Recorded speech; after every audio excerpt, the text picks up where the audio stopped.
Hey everybody, so in this video I thought we'd take a look at the NPC card deck, and this is going to be the next stretch goal after we get past the expanded item deck, which I already did a video on. So what is the NPC card deck? Essentially throughout the game, as you play Journey to the Overland, you will encounter certain NPCs. And I mean, anybody that does a role-playing game knows what an NPC is. But there's some NPCs in the game that are more important than others. And usually those are going to be your town mayors. They are going to be, obviously if you encounter the king.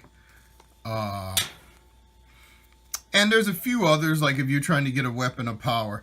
Now, the thing about the game is some of the scenarios, either when you get an audience or, if you run into them, will tell you that they are going to travel with you, right? And so typically in the game, like if I was just playing on my own, what I would do is I would take and write down that NPC's characteristics. I'd write down the possessions that they have with them.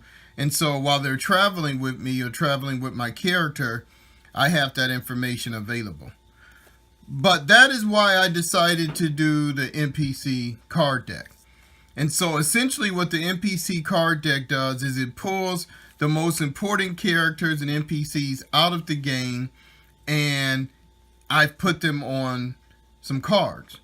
So now if you get an encounter or you get a result that says, you encounter them, you can simply pull their card, right? And so I'm going to show you kind of a short example of how this will work.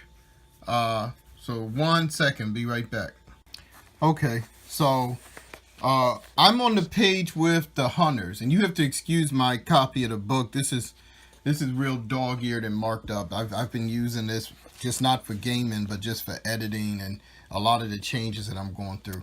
But what I want to call your attention to is, if I can get it under the camera, is this section here that says hunters.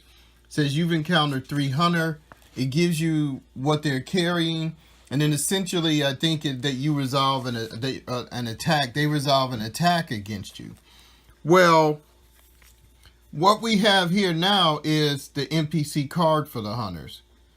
So what happens is if you need to resolve this attack, you can get all of this information. On the other hand, maybe you need some more of their stats, right? Because not every character in the game has all of their stats listed. Some of them will just have the stats for what's taking place at that point in time. But what the NPC cards will allow you to do now is you can actually get their stats. So say you have a spell or you have an item that allows you, if somebody has a certain wisdom, for example, lower than yours, you can mind control them.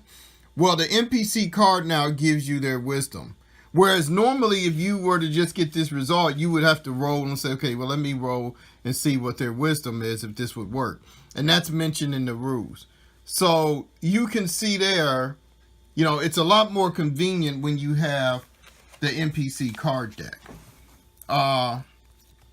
And like I said, this is going to be probably the next second stretch goal that comes up after we finish the ones we're on now. So after we get through the item deck, then the next one that will be added into all the backers' pledges will be the NPC card deck. So I hope you guys enjoyed that. Thanks.